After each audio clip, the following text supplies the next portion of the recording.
Welcome back. If you don't know who I am, I'm a 22-year-old charcoal and graphite artist that specializes in hyperrealism with a little bit of surrealism. Basically, I like to make things look like photographs when at the same time they can't really be photographs. I've won dozens of international and national awards for my work, and I'm here to teach you everything that I know. So if you want to learn how to draw like this, make sure to subscribe. Today I'm going to show you how I draw hyperrealistic lips. Now, lips are a little intimidating at first, especially for beginners because it's a really intricate abstract texture. However, I break it down into 5 simple steps that are so easy that I think anyone could do it. But first, I'm going to show you everything that's on my desk so that you have all the tools that you need, and then we'll jump onto the tutorial. Ready? Let's begin. For graphite, we just want typical graphite pencils. I use the Faber-Castell 9000 series. You'll want 3 of them to make it easy: a light, medium, and dark. I like to use 2H as my light, HB as my mid, and 2B as my dark. Any tone lighter than 2H is unnecessary, and anything darker than 2B should be used with charcoal. For charcoal, we just want some sort of pencil. I use the General's pencil, preferably the soft variation. It applies much easier and is the darkest type in my opinion. You also need a charcoal stick with sandpaper. With this, you'll make charcoal powder by filing down the stick onto a piece of paper. This is one of, if not the most important tools. Starting off for our erasers, the Tombow Mono Eraser is used for more prominent highlights with sharper edges, hence the minute tip. The Faber-Castell Perfection 7056 is used for more subtle highlights with softer edges, mainly tone and value based. An electric eraser is used for the strongest of highlights. By pressing the button, the tip spins at a speed that allows almost anything to be erased. It's a tool that I recommend to anyone, and one that once you have it, you don't really know what you do without it.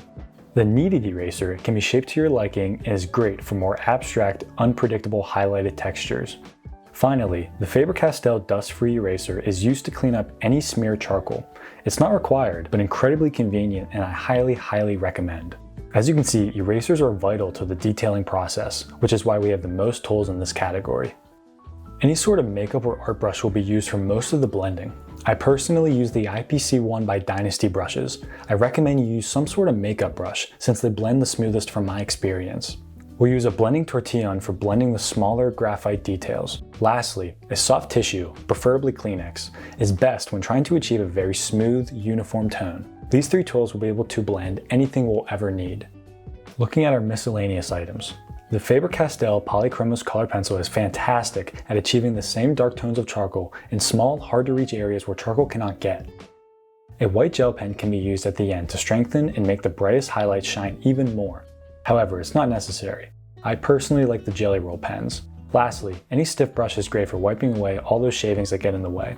Again, not necessary, but very convenient. For my sharpeners, I use the KUM Magnesium Sharpener for my graphite pencils and the General's All Art for my charcoal pencils. The brand doesn't really matter though. What matters is that you have separate sharpeners for your graphite and charcoal pencils because they actually sharpen differently. For my paper, I use the Strathmore 500 series plate or smooth 3-ply. Because of how expensive it is, if you want to use the 400 or even the 300 series, you can. The most important thing is that you use Bristol paper that is smooth, not vellum. Vellum does not allow you to achieve the smallest of details like smooth can due to the vellum's tooth. Now that we've gone over every single tool that I use, let's begin. Okay, we have our 4" by 4" grid here, and if you want to know how I make my grid, you can check out my tutorial on that. I'll put it up here somewhere. And you can see that we have just a brief outline sketch of the lips. So step number 1 is always the base, and to do that, we're just going to be using our IPC1 by Dynasty brushes, and we're going to dip them in the charcoal powder that we've created and fill in that base. This step involves no detailing work whatsoever. We are just looking at the tones and trying to match them. You can see I'm going in like a small circular motion here. That's to try to avoid any sort of stroke work that you can see because you want it to be as smooth as possible. We just want to make sure the darkest tones are as dark as they need to be and that the lighter tones and all the highlights are as light as they need to be. And then obviously make sure that all the midtones are correct as well. Make sure to take your time on this step. Now, lips just by nature are a very smooth texture, so you really want to focus on making sure you can't see any strokes. Also, make sure you don't lose your grid marks, mainly the intersecting points. They're really important for the next step, so I'm actually just going to go in and mark the intersecting dots with the electric eraser. Now what that does is when I go over it with the brush, it's still going to leave a little highlighted dot. Again, don't worry about any of the creases, any of the details. We're basically trying to draw the lips using only the brushes and what it would look like if you squint your eyes. And actually, the squint test is very important. So before you're done with the step, make sure you look at it and squint your eyes and then look back and forth between the drawing and the reference. It's the easiest way to just focus on the tones underneath all the detail. I can't stress how important this step actually is. When I was learning hyperrealism at first, I would honestly just blow through this step because I was so excited to get to the detail. And by the end of the drawing, I was really disappointed in how it looked because it just looked off. It took me so long to realize that it's because my tones were off. My detail is always fine because honestly, the detailing is the easy part. Being able to correctly get all of these tones right is the hard part. If you can nail down any step, nail down this step, and you'll be golden.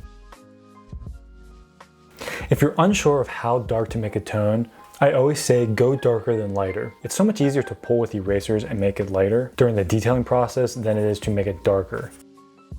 The last thing I do for the base, and this is optional, I don't do this every single time, is I grab the tissue and I'll go in and try smoothing it out just a very tad bit. And the reason I don't do it too often is because the tissue, while it does make it really soft and uniform, it also pulls charcoal off of the paper, and which kind of defeats the whole purpose of trying to get the tones correctly because it just makes them all lighter. So now I actually have to go back in and try to replace what it took. I'll extend the shading so that you can see past the lips, but I won't be doing any skin detailing because I already have 2 tutorials on that. So if you want to check out how I draw a skin texture, you can go check those out. I'll put one of them up here somewhere. There we go, there's the base. Step number 2 is shadows. And mainly for the shadows, we're gonna be using our charcoal pencils and the polychromos pencil. Now the rest of these steps are all detailing steps. And because we're on the shadows, that means we're gonna be working with all the little creases. So I'm gonna grab my HB pencil, I'm going to look at the reference, and we're just going to start drawing the little creases. I'm going to switch between all my different pencils depending on how dark the lines are. For example, over here, it's much darker, so we're going to be using the polychromos. Also, make sure to sharpen these edges.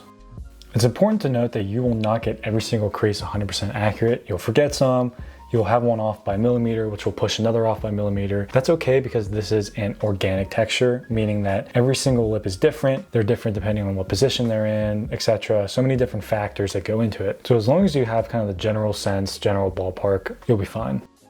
It's also important to know that there are 2 sets of creases, ones that go vertical like these, and then ones that go horizontal. I like to go in order, so we're going to do all the vertical right now on both upper and lower lip, and then we'll switch over and we'll do the horizontal. In my opinion, it's just easiest to separate them like that, because just by looking at the reference, it's a little overwhelming how many creases there are. You want to make sure the pencil you're using matches the tone of the base. So like right now I'm using my H pencil for this lighter area. If we would use the polychromos over here, the difference in tone and contrast would just look way too jarring. The tones and the details and the tones in the base are relative to one another. Swap over to the HB since we're getting over to this darker area. And down here, these lines are really complicated and all over the place, so just try your best. I'm honestly just kind of winging it, making it up as I go right now. It's important to have fun and kind of make it your own. There are always lines up here, even if you can't see them, that kind of blend from the lip to the skin. Okay, now let's switch over to the horizontal lines. Again, just using the pencil that correctly matches the tone. Also, if you see any vertical lines you missed, you can go in and fill those in. Missed a little patch up here. If you make something too dark, that's okay. You can either fix it now or you can just wait till the next step because that's kind of the whole point of it. Now down here needs to be much darker, so I'm going to try my best to get in there and darken everything I can. I'm also going to add a little bit of shadow to each line with the pencil. As you can see, to the left of every single line, there's a little bit of a shadow. So I'm just going to color up against the left side of each line to give it a little dimension. Now this will look really good once we have the highlights in place. Now, what side of the line you're going to be coloring on just depends on your reference, mainly what the light source is showing you. We're not going to do all of this right now. We're going to come back to this at a later step, but I want you to get a nice idea of what we're going to be working with. Now the bottom lip is much lighter, so I'm going to grab the H for this. Now the reference I chose has some teeth, which I didn't really plan on doing, so we're not going to focus too much on that. I'm just going to fill in the teeth here real quick. The next step is highlights. We're going to be mainly using the Perfection 7056 and some mono erasers. So start off with your mono, and we're going to go in and just take away all of the highlights that are up against the creases. You can see up here there's a huge highlighted area, and then down here it's mainly just along the creases. We'll start on the lower lip. Now the mono is used for the highlights that have sharp edges, so make sure you kind of make that distinction when trying to choose between the mono or the Perfection. If you want a softer erase, you want the Perfection. If you want a sharper one, you want the mono. Now if you want a really, really sharp one, which we're going to use for all the little dots up here, you're going to want the electric eraser. We'll do that here soon. I'm avoiding all the really, really tiny highlights right here and like up here and stuff, because we'll use the electric for that. And I'm also avoiding all the more subtle highlights over here. We just want to start out with the mono, getting all the very distinct and easiest highlights. Okay, let's move up to the upper lip in this really highlighted area up here. It's basically just white, so we're going to pretty much pull everything and just kind of work around these creases that we made earlier. Up until you do the highlight, the drawing always looks pretty flat, but once you add these highlights, I swear it adds a whole nother dimension to it. Very lightly pull in between all these little lines we made. Make sure you cut the tip of your mono too, because having a sharp one is really crucial and it dulls down really easily. Also, definitely add your own lines here and there. I think it's really important to make the drawing your own, even though you're looking off of a photo. I always recommend for everyone to take their own references, but if you can't, make it yours in some way. Okay, now we're going to swap over to the Perfection 7056. Now again, this is for really subtle highlights, and mainly we're going to do all of the kind of higher parts on all of the bumps.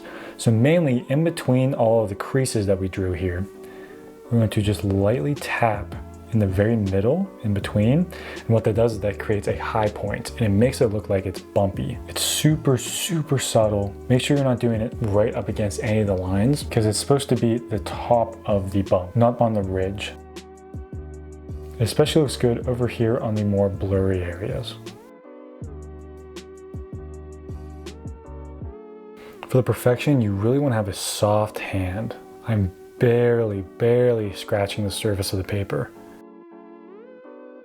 Okay, now it's time for the electric eraser. Now, all of these little highlighted dots up in this area and down along here, those are almost impossible to get with the other two erasers. That's why we have to go in with a really fine tip, turn it on, and add all these little dots. Have fun with this step, play around. Don't overdo it. It's very, very easy to overdo this step. Make sure that you have a nice fresh tip with no charcoal on it. You can also reinforce some of these highlights up here that we've already made, because this eraser will pull the most out of any eraser. So any of these spots that are like pure white, like down here and right here, you can just go over them again with the electric eraser. Just make sure you got it all. There we go. Highlights are done. Now, for those of you that have watched my tutorials, you know that the fourth step is reinforce. Basically what that means is now that we have the highlights in place, we're going to go back to the shadows and just try to strengthen them and just make them look better. Now that we know where the highlights are, we can work around them, and we can help them complement each other more. Also, while doing the highlights, you're most likely going to see a lot of creases you missed. Like I missed a lot up here. So I'm honestly just looking back and forth, seeing what now needs to be a little darker, some edges I can sharpen up. This step is very much a judgment-based step. If you want to quit there, you think you're satisfied, you're good, then you can honestly be done. But I really think this step is important, because whenever you first do the shadows, you don't know where the highlights are going to exactly be. So it's tough to make sure you're accurate with them.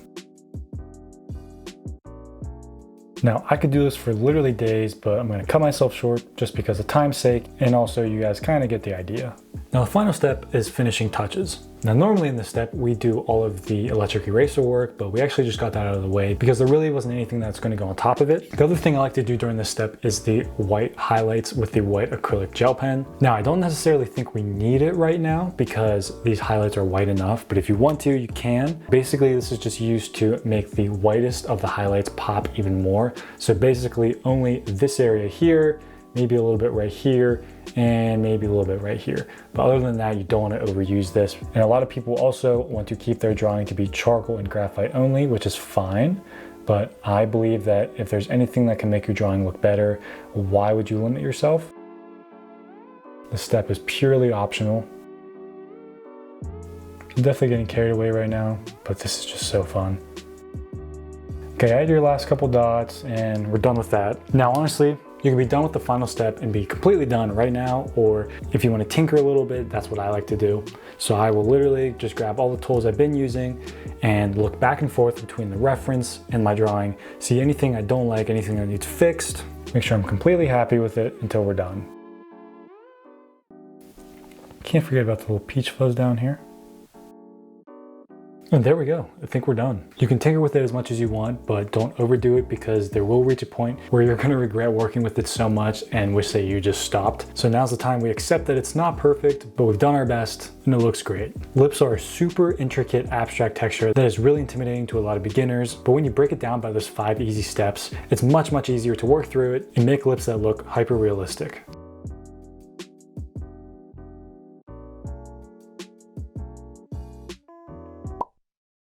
There you have it, how I draw hyper-realistic lips. Hope you enjoyed the video, hope you found it useful. Let me know down in the comments what tutorial you want to see next. Make sure to follow me on Instagram and TikTok if you want to see daily updates on the current drawing I'm working on behind me. Also, if you just want updates on everything. If you want to receive the tutorials 1 week early and also get one-on-one feedback from me to make your art even better, go become a member on my Patreon. Also, if you want high quality prints, I have those over on my website in my shop. So if you're interested, make sure to go check those out. Also, if you'd be so kind to like the video and subscribe for me, it means the world. Not only do I do these really helpful tutorials, but I also just do other fun content. So click that button right now. I think that's it. So thanks for being here and hopefully I see you soon.